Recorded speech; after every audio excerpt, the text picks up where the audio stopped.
Hey everyone, Cherub here, and today I'm going to be making a video about Red and Snorlax, who as the time of filming this are dropping in about 16 hours, i.e. the next reset.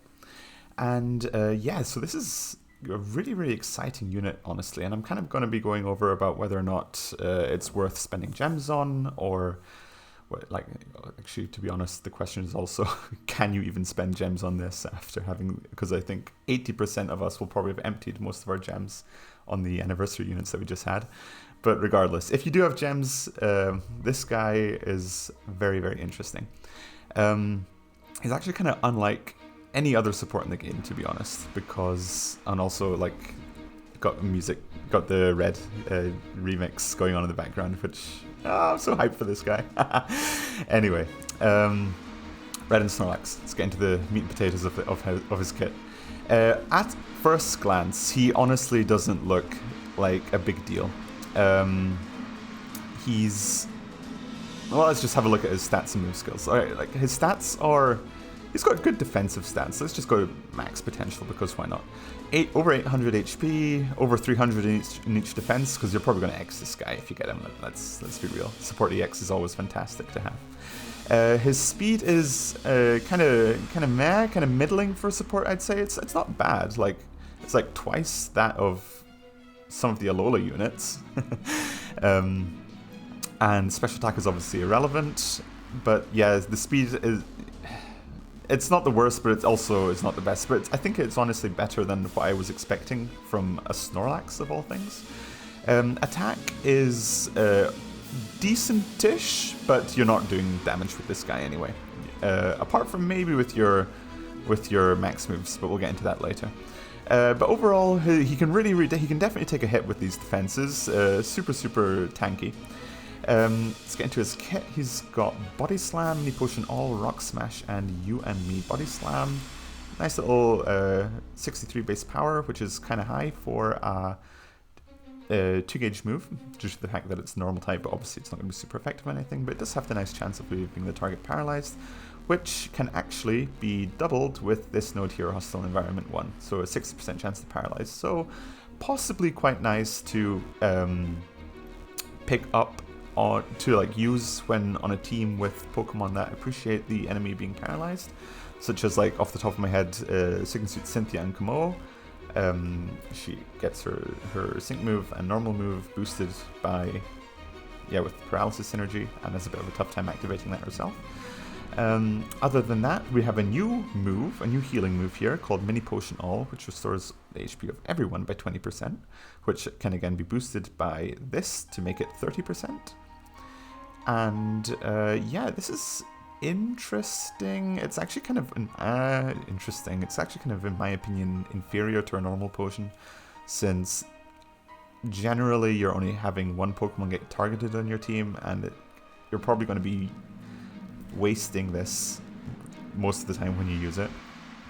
However, it does have a niche in Battle Villa, for sure, because you can just keep swapping Red into your team, and instead of using the Battle Villa heals, just keep using Red's heals to keep your team up in tip-top condition, which is actually really nice, because his, hang on, let's switch. We need to go to, oh no, here it is.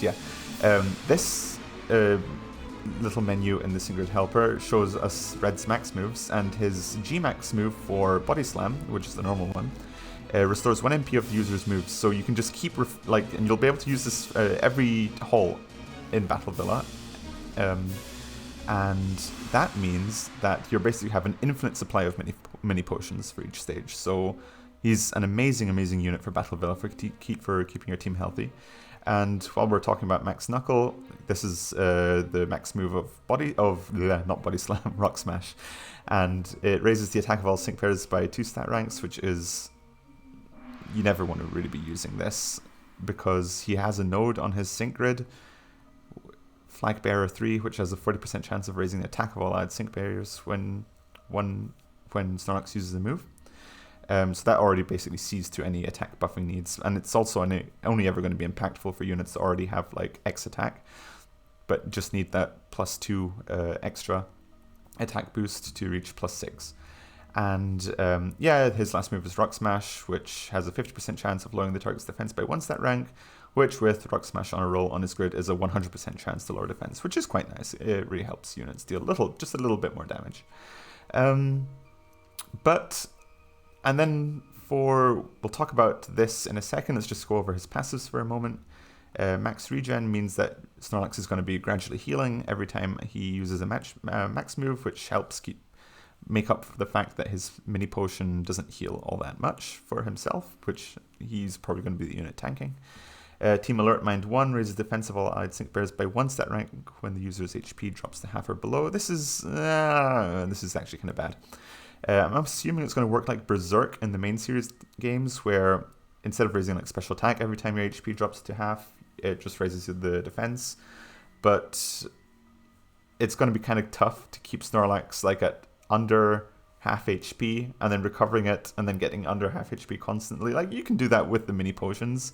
In a way, actually, mini potions not healing that much might be beneficial, because Snorlax could possibly trigger this ability multiple times, but yeah, not really a big deal overall. But nice to have. Better than nothing. Group Mole Support 4, 50% chance of raising special defense of all allied sync bears by 1 stat rank when the trainer uses the move. So basically you have about 3 or 4 chances to trigger this, and it's only a 50% chance, so you can probably on average walk out of a battle with +2 special defense across your team. But these passives really are nothing too interesting. The grid itself is nothing too interesting either. It's got like a nice little nodes like Adrenaline 1, which is nice if you EX your Snorlax. It's got the +100 power like we saw in Eternatus with both of his max moves, but it's obviously actually going to be completely irrelevant since Snorlax is not going to be dealing any kind of notable damage with these. Max Group Therapy, it's going to be nice if you know that the stage is going to have like a Gore Viral 9 status conditioner. If you just pick this up before you fight that stage, that's obviously going to be great. Shielding Strikes 2 raises defense by 2 stat rank. This is actually kind of nice to have, honestly, on Snorlax, since he doesn't raise his defense all that well. You've obviously got your move gauge refreshes on Rock Smash. You've got the Flag Bearer 3, which we alluded to. Safety Net is the thing that Blastoise has on his sync move, which is quite nice if you're up against a really, really tough stage and you just want that extra insurance that you'll be able to beat it by giving endurance to all of your allies. Other than that, you can ignore the power-ups for these moves. You've got the MPR2 on Mini Potion, which is not so good, honestly. It should have been MP Refresh 3 in my opinion. But now that we've covered, we've got these in case you get statused. But now that we've got all that extra stuff out of the way, let's focus a little bit on what Snorlax actually is for, and that's this trainer move. You and Me. Reduces the sync move countdown of an allied sync bear by 1, raises an ally's critical hit rate by 2 stat ranks, and most important of all, applies the super effective up next effect to an ally. This is the first unit in the game with this passive, and it's actually kind of broken, in my opinion. It completely shakes up the damage calculations of like all other units that basically like loads of other units had. Lost my train of thought there for a second, and my flatmate just came in. Okay, so basically the thing is, units that had, particularly Galar units, those were the most common ones, who had the ability to give themselves super effective plus, kind of topped the damage calculation charts for a long time. And these are stuff like Leon, Marnie, not Nessa, what am I thinking of? We just got Lunala who had it, Raihan has it, but all these units kind of took a little indirect nerf to their maximum potential damage, because now Red can give it to every other unit apart from obviously normal types and Signasuit Red himself, since you can't run them on the same team. But what this does is it allows Pokemon who, like, it can either make top tier units win more, which is unnecessary, in my opinion. But much more interestingly, it can give units who perhaps weren't so good or didn't have particularly good multipliers a real chance to shine and to catch up with those other much stronger units, which is especially nice for new players, since often you'll do like your scouts and then you'll get something like I don't know, a Karen in Houndoom who has really tough to trigger multipliers, has a terrible sync move, and you need to sync with her in order to do that to like actually get to Dark Pulse. But if you do use Snorlax with Karen, and let's say, for example, Karen gets her EX soon, which really should be rather soon. She's highly overdue. Suddenly that EX move that you use with Karen, instead of being like a terrible little Mega Sync, has an extra 50% multiplier to it, which could probably be able to take out any Dark weak sides in Master Mode, for example. And so Karen, like, basically... And then you can just, like, since Karen is self-sufficient, and this is another thing with Snorlax, since Snorlax doesn't give good buffing boosts to its allies, it's, like, super slow at giving attack boosts with the Flag Bearer. It gives really unreliable defense and special defense boosts, and it doesn't give special attack boosts at all. It fits really well with units that are self-sufficient when it comes to buffing, with the exception of crit, maybe, since Snorlax does give +2 crit to the ally that it's boosting. Another one, for example, could be Corina and Lucario. Like often people don't have a particularly good fighting type, but with this, like Lucario has like one multiplier on its grid, which is Power Reserves 5. But with Snorlax constantly just spamming this you and me on Lucario, its close combat is going to be absolutely nuclear. And Lucario doesn't even need to use Snare Hit, since this also buffs the crit rate of Lucario. And again, in the same instance of Karen, Lucario can actually Mega Sync now. Although to be honest, it's still better to sync with Snorlax if you decide to EX him. And yeah, but I'm just like, what I really want to like emphasize here is that Snorlax is fantastic for units that are self-sufficient when it comes to their buffs, but lack that ability to push into the higher damage rankings. Because of a lack of multipliers on their end. Another one that comes to mind is Blue and Pidgeot. Like, he's another one like Karen who's stuck behind his sync move in order to reach his damaging move in Hurricane. And if you apply this to his sync move, suddenly your sync move is probably going to one-shot either like one of the sides or something in Master Mode, or if you have him EX'd, which honestly, not that bad an idea now. Now, with Snorlax coming to the game, you could wipe the sides with this, and then you just keep spamming this move, so that Hurricane always gets a super effective plus.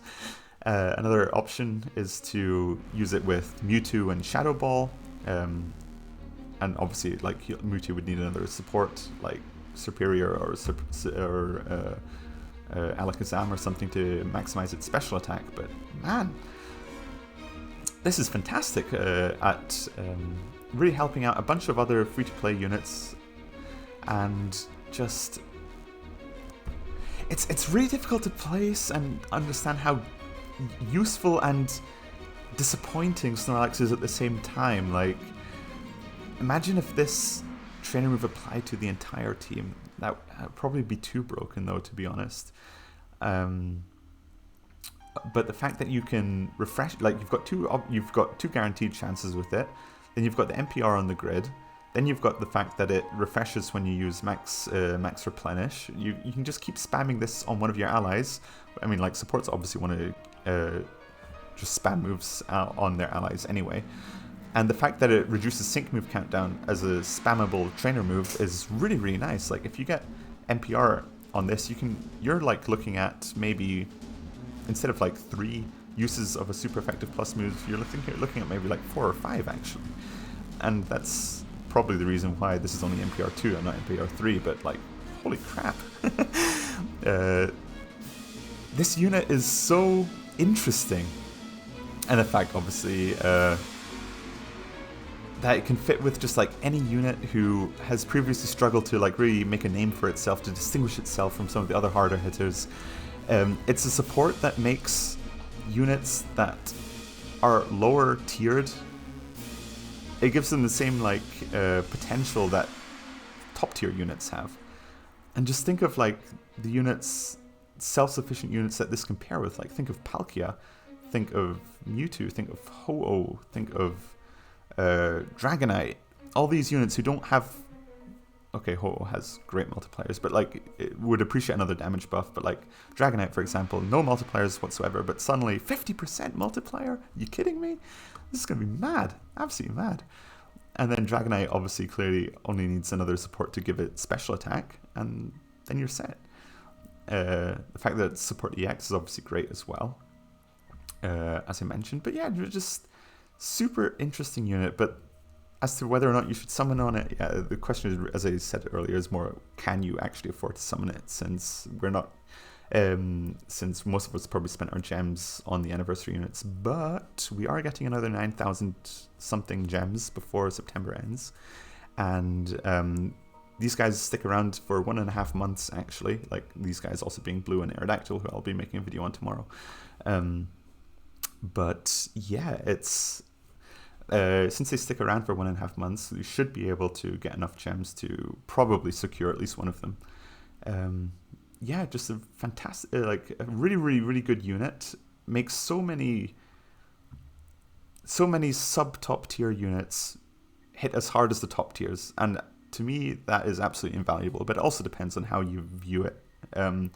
Since the rest of his kit, with the exception of his trainer move, is really disappointing, to be honest. I'm not going to pretend that it isn't. Yeah, this was, other than that, I don't think there's anything else really left to mention. Safety Net can be nice for also activating Power Reserves 5 on Lucario, and obviously giving it the endurance. The mini potion here can help not push Lucario too far out of that range, which could be interesting. You could definitely play around with that. But yeah, this was Red and Snorlax. I definitely don't have gems to summon on him. Not yet, at least. But I'll definitely be doing dailies because I would love to pick him up. And that's one of the good things. With his grid being so crap, overall, all you need is 1 out of 5. You don't need more copies than this. Like, 1 out of 5 gets this MP refresh on this trainer move, which is literally all you need for this guy for. So he's not one of those supports that has everything locked behind a 3 out of 5, which is another really, really nice thing about him. Other than that, yeah, I think that'll be it for this video. Take care and good luck if you are summoning for him.